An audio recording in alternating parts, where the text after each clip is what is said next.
By the time the Galactic Council called for order, the order had already died screaming over Kepri Station.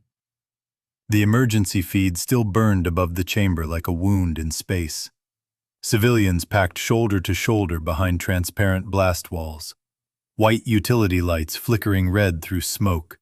Medics dragging the injured across a concourse slick with blood and coolant, while the seal on Shelter Ring 3 buckled inward under breaching charges. The Vaskaran Empire's warships hung beyond the station's curve like iron gods, patient and bright against the stars. And every delegate in that chamber knew exactly what they were watching. A human ceasefire petition had been filed 17 minutes earlier. A medical neutrality appeal had been filed 11 minutes earlier.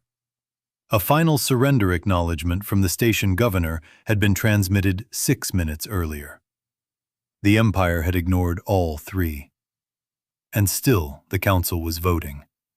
Ambassador Ilara Voss stood alone in the center well beneath 1,000 tiers of alien eyes, her hands flat against the silver rail, her voice steady in a room that had lost the right to be calm. Kepri is a civilian export station under council charter, she said. Its defense grid is offline. Its surrender was recognized. If you deny this motion now, you are not remaining neutral. You are authorizing slaughter. Murmurs rippled across the chamber in 20 languages. Some sympathetic, most evasive. The speaker, old and jeweled and draped in the blue metal chains of office, tilted his broad avian head with the expression of someone asked to care about weather. The Vaskaran petition asserts that Kepri served as a smuggling node for prohibited antimatter catalysts, he said.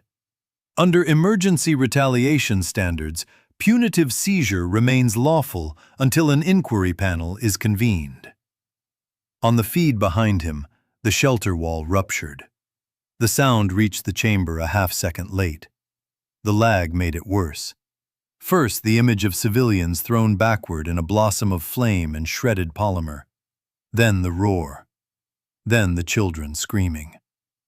Ilara did not turn. She did not need to. "You have your inquiry," she said. "It is happening now." A few delegates looked away. Most did not. The Thal envoy clicked his mandibles and muttered something about unfortunate optics. The ruined trade minister requested an amendment. The Keth observers abstained without comment. And when the vote closed, the chamber's decision bloomed in cold green sigils above the well. Ceasefire motion denied. Recognition of Vaskaran retaliatory authority upheld. The speaker folded his wings. "The matter is settled." For 3 seconds, nobody moved. Then Ilara touched the rail console at her side. A new transmission overrode the burning image of Kepri. It was not from the station.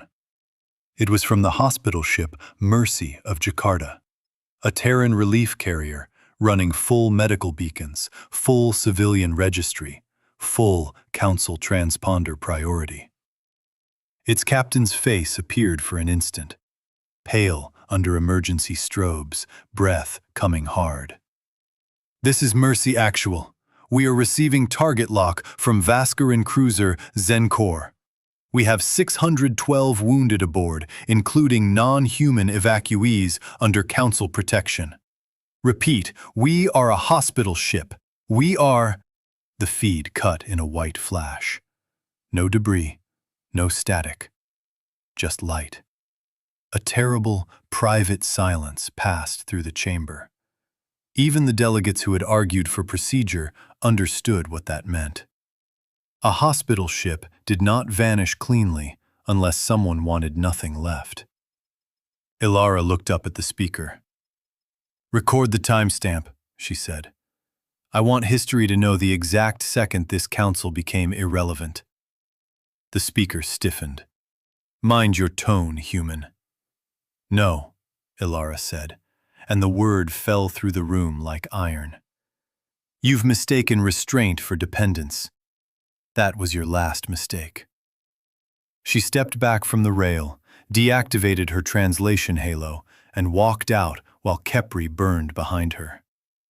The galaxy had spent 30 years misunderstanding humanity, and humanity had allowed it. It had seemed useful. Humans had arrived late to interstellar politics, and earlier than everyone expected to interstellar logistics. They were not the strongest species by mass, not the oldest by law, not the richest by territory.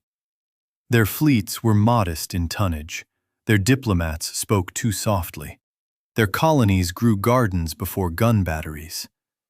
When border wars broke out between elder powers, Terran convoys brought antibiotics, atmosphere processors, and spare fusion coils. When plagues swept the Perseid routes, human hospital ships crossed quarantines others would not touch. When trade collapsed in peripheral sectors, Earth engineers repaired relay gates everyone else considered beneath their dignity. It made humanity look compassionate. It also made humanity look safe to exploit. The Vascaran Empire had been the first to mistake this for weakness on a strategic level. It began with tariffs, then inspections, then seizures. Terran merchant vessels started disappearing along the Caldron corridor. Their crews were returned without cargo and without apology. Then came sanctions wrapped in legal language. Then came accusations that humans were arming separatists on worlds they had only ever supplied food to. Every step was a test. Every test was met with protests, evidence packets, emergency motions, and more relief ships. The Council called it admirable patience. The Empire called it permission. Then Kepri surrendered, and the mercy of Jakarta was erased under Council eyes, and something old in human memory opened its eyes with it. 3 hours after the vote, every recognized polity in Council space received a Terran transmission stamped with the seal of the Solar Assembly, the Unified Fleet Command, and the Office of Interstellar Commerce. The message lasted 22 seconds. The Galactic Council has declined to enforce civilian protection, medical neutrality, and surrender law, said Secretary General Arun Hale, standing in a bare room with no flags behind him. Effective immediately, humanity withdraws logistical recognition from all Vascaran military assets, all parties enabling Vascaran operations, and any Council authority obstructing the evacuation of civilian populations. Terran relay maintenance, navigation updates, fuel certifications, medical exchange services, and transponder validation are suspended pending compliance. This is not a petition. This is a systems change. At first, much of the galaxy did not understand what it had just heard. Then the first gate refused a Vascaran cruiser passage. Then the second one did the same. Then an Imperial strike group arriving at the Doran fuel spine discovered its tanker codes had been invalidated by the same human software suite that every port in the region used to prevent reactor contamination. The depot would not unload. Automated tugs detached and drifted clear. Station life support went into civilian shelter mode and sealed the fleet outside. Across 6 sectors, targeting networks lost access to Terran stellar drift corrections, reducing long-range fire solutions from elegant certainty to expensive guesswork. Med bays that depended on human-grown universal clotting agents began rationing immediately. Cargo insurers voided military support contracts because the actuarial models, also Terran, had just reclassified Vascaran routes as catastrophe zones. The galaxy discovered, all at once, that the quiet species that fixed things had been holding half of civilization together by the bolts. Panic started as laughter in the council chamber. The speaker called the human sanctions performative. The Vascaran legate denounced them as primitive extortion. Several blocs demanded an emergency censure. Others demanded exceptions, clarifications, technical briefings. Then, merchant guilds started filing distress notices by the thousands. Then, independent worlds reported that Terran traffic control AIs were no longer updating collision lattices for military transponders. Then, frontier hospitals begged for emergency medical access and received it instantly, because humanity had not shut off aid, only complicity. The distinction was surgical, and that made it terrifying. Human convoys still flew. They flew into burning systems and pulled children out of rubble. They delivered oxygen membranes to neutral stations. They escorted alien refugees from worlds the Empire itself was strip-searching for human sympathizers. But every Vaskaran warship that tried to intercept those convoys found the lanes narrower, the fuel scarcer, the sensor ghosts thicker, the timing worse. It was as if space itself had developed an opinion. The Empire responded the way empires always do when rules stop serving them. It escalated. At 0410 Standard, without formal declaration, the Vaskaran 7th Spear crossed into the Sol exclusion perimeter. The Council had been told for years that Earth's defenses were symbolic, that Terran fleet doctrine was rescue first and politically constrained, that humanity preferred tribunals to broadside exchanges. Vaskaran intelligence assessed Sol as emotionally vulnerable and militarily overdistributed. Hit the home system, they argued, and the humans would rush everything back from the frontier in a disorganized panic. Hit Earth, and the species that worshipped law would sue for the return of its own children. What entered Sol was the largest hostile armada seen in 2 generations. 372 line warships, 6 carrier hulks, heavy troop arcs, siege tenders, missile barges, layered behind enough shield tonnage to eclipse half a moon. They emerged beyond Pluto in perfect formation, their drives painting the dark with blue knives, their commander already preparing a surrender demand for public broadcast. What greeted them was silence. No human challenge, no panicked civilian traffic, no grand defensive wall. Only a sparse lattice of beacon buoys and a drifting screen of industrial hulks, as if Sol had been caught unprepared in the middle of some peaceful economic cycle. The Imperial fleet advanced inward with contempt. Pluto's orbits were empty. The Kuiper patrols withdrew without firing. Several Vaskaran officers reportedly laughed when they saw what appeared to be Terran merchant platforms falling back under tug escort. They did not recognize war until it was inside them. Every industrial hulk was a modular arsenal ship with cold-banked spinal launchers hidden behind refinery plating. Every retreating tug was part of a synchronized mass driver web, linked through the very traffic control protocols Vaskaran analysts had mocked as civilian bureaucracy. The beacon buoys were not navigation aids. They were gravitic anchors. When the 7th Spear crossed the Hecate line, Unified Fleet Command executed threshold doctrine. The inner beacons woke first, bending local transit geometry by fractions so small no species but humans had ever considered them tactically useful. Fractions were enough. Imperial formations drifted out of perfect alignment. Fire control solutions that required clean vector certainty became muddy. Then, the merchant platforms split open and launched clouds of autonomous kill drones so dense they looked like black weather. Then, the tugs moved. Humanity had spent centuries learning how to move mountains, because mountains kept falling on them in one form or another. In Sol, they applied the same principle to warships. Ore haulers the size of cathedrals hit pre-plotted burn paths, dragging tungsten masses accelerated for months in secret from the asteroid belt. They did not need to hit often. They needed to hit once. A Vaskaran carrier vanished in a burst of white plasma so bright it cast shadows across Neptune's rings. 2 missile barges tried to roll shieldside and were cut apart by relativistic debris the Empire's own collapsing hull had created.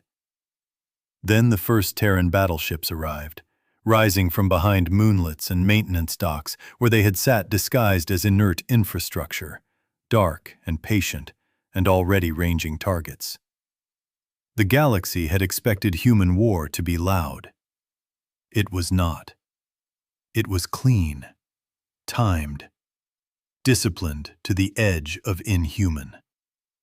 Terran comms remained almost eerily formal as the battle widened. Vector correction uploaded. Civilian corridor stable. Target package C acknowledged. Rescue tug Delta, hold until second wave clears. No roars, no threats, no triumphant speeches. Just the sound of a species that had reached a conclusion and was now implementing it. By the time the Vaskaran commander understood that Sol had been designed as a layered kill space for decades, he had already lost his outer screen, both carrier flanks, and control coherence across 1/3 of his line. He attempted to drive inward anyway.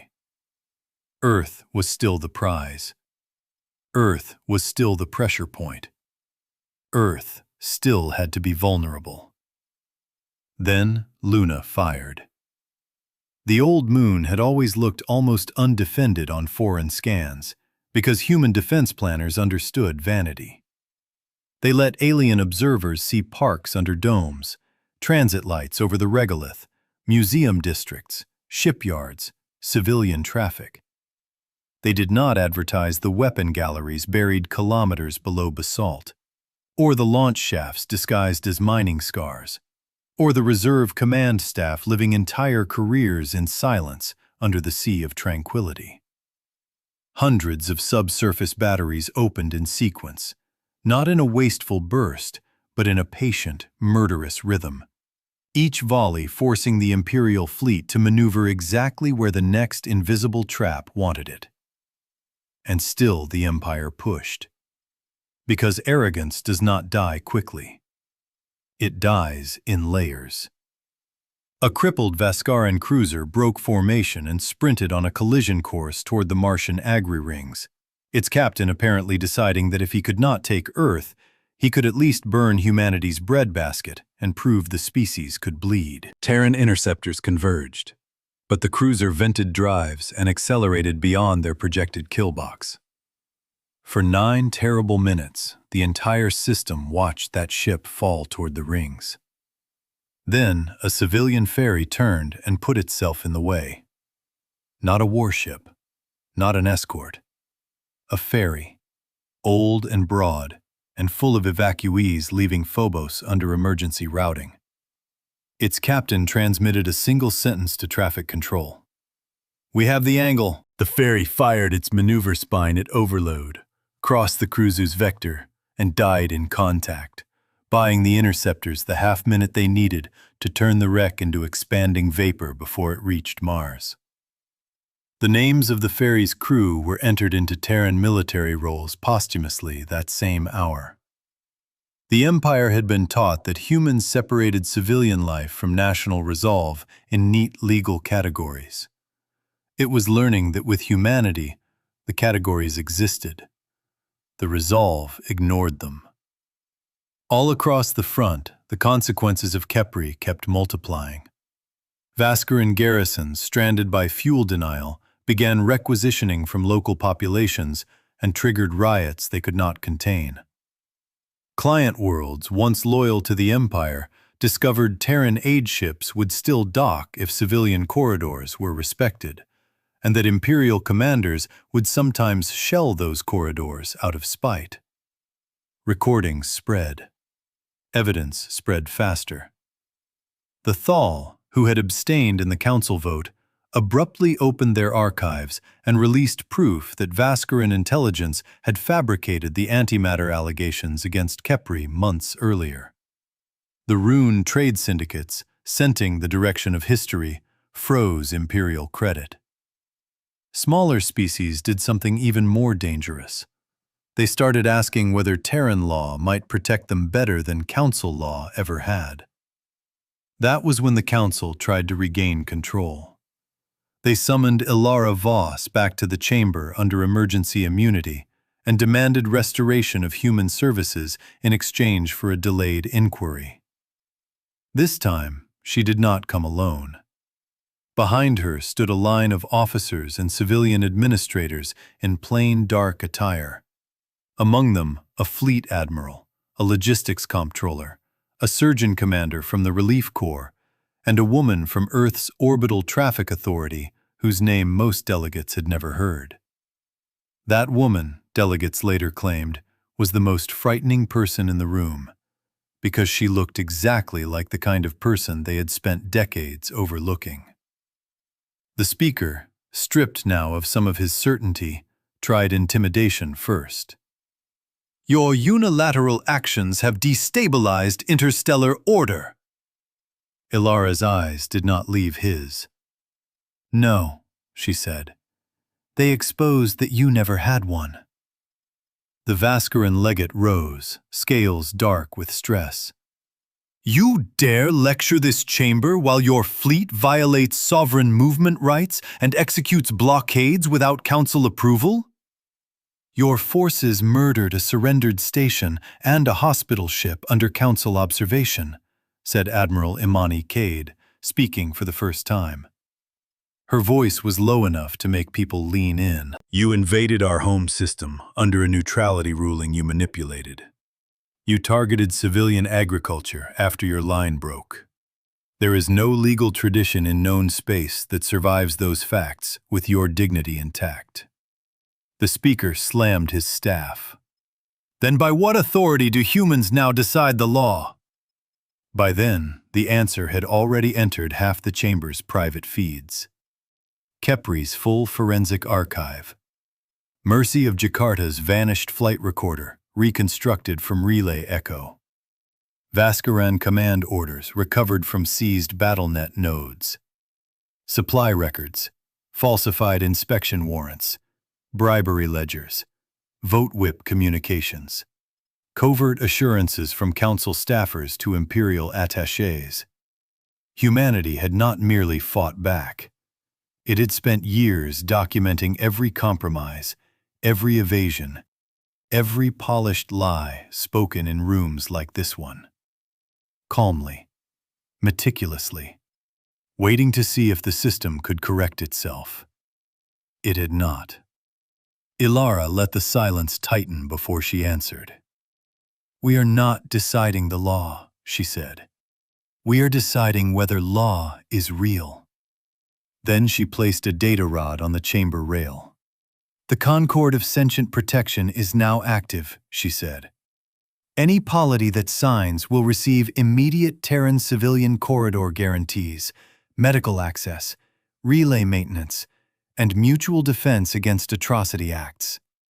Any polity that targets surrendering populations, relief carriers, or neutral shelters will lose transit recognition, war insurance status, and protected docking rights across all Concord space. Command officers authorizing such acts become personally indictable and extraterritorially seizable.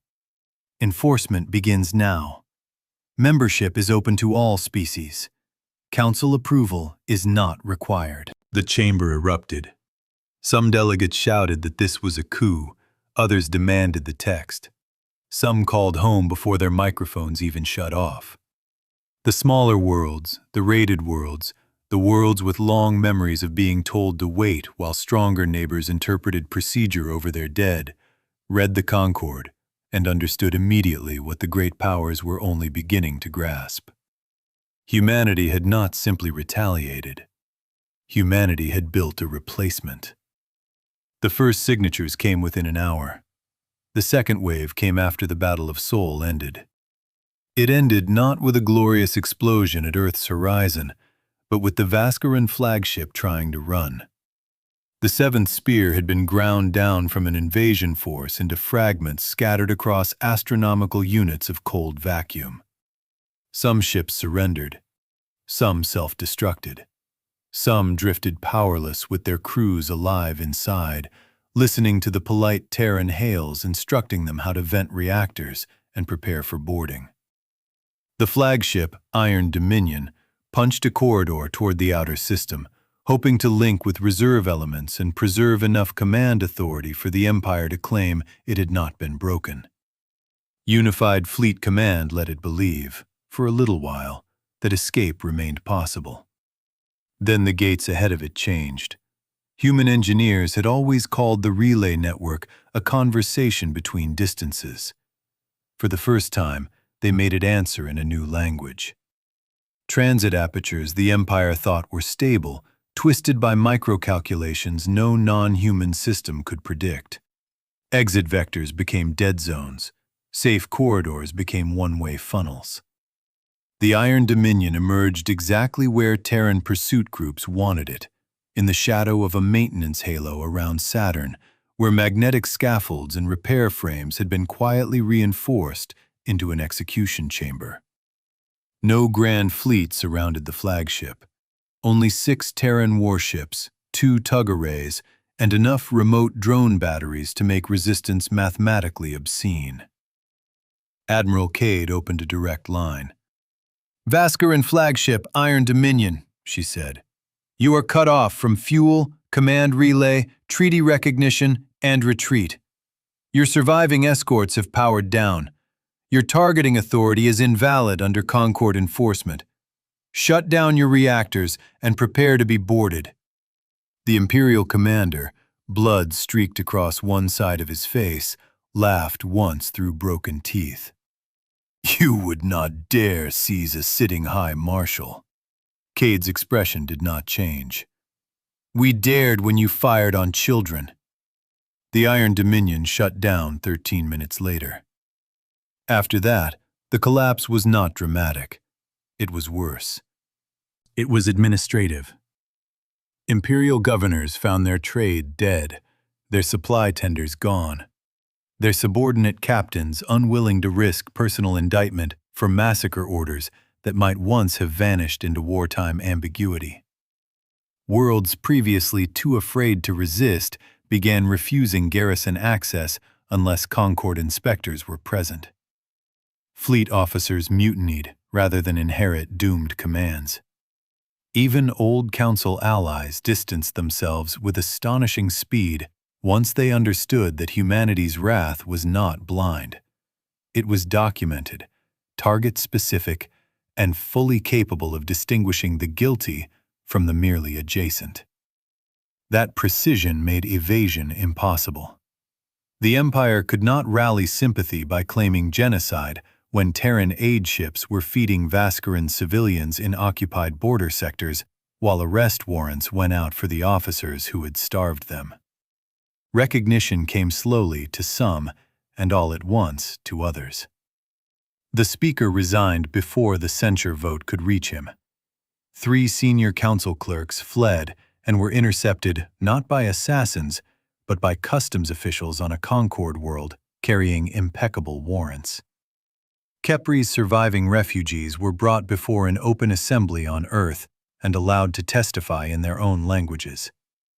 The little girl pulled from Shelter Ring 3, face still marked by old burns, asked in a thin voice why the council had waited to decide whether she counted as alive.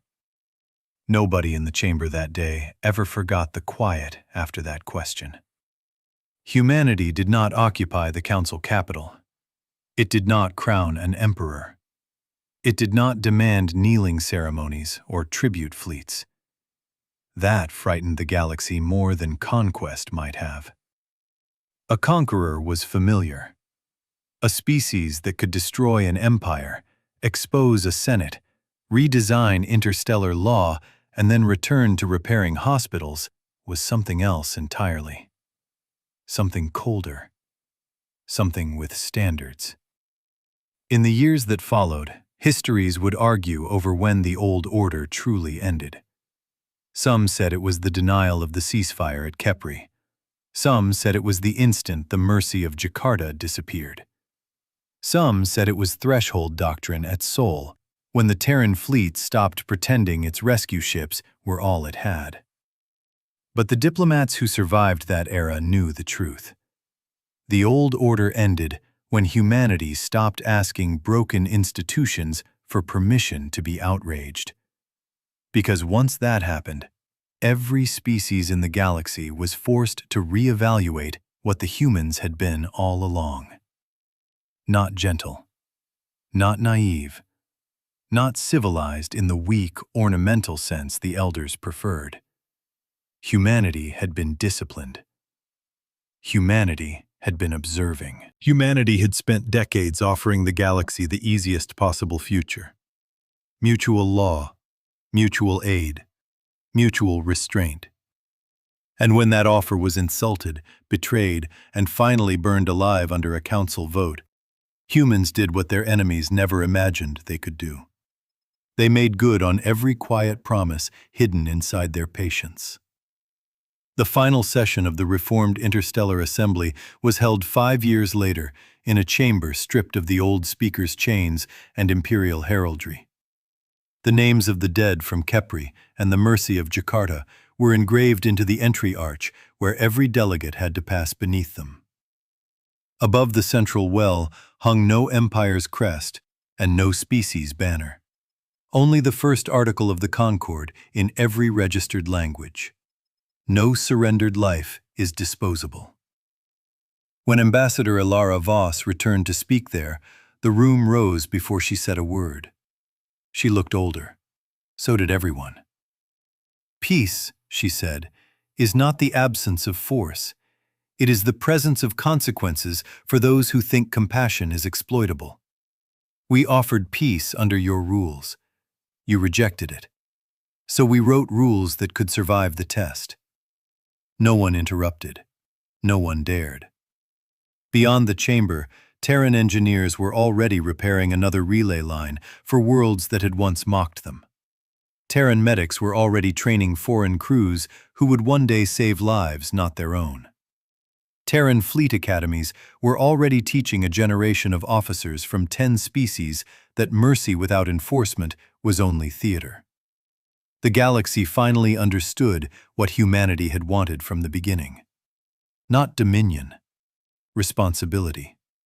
And when responsibility was refused, humanity became the thing that refused to blink. The Council rejected peace. Humanity changed the rules. And after that, the stars learned to behave.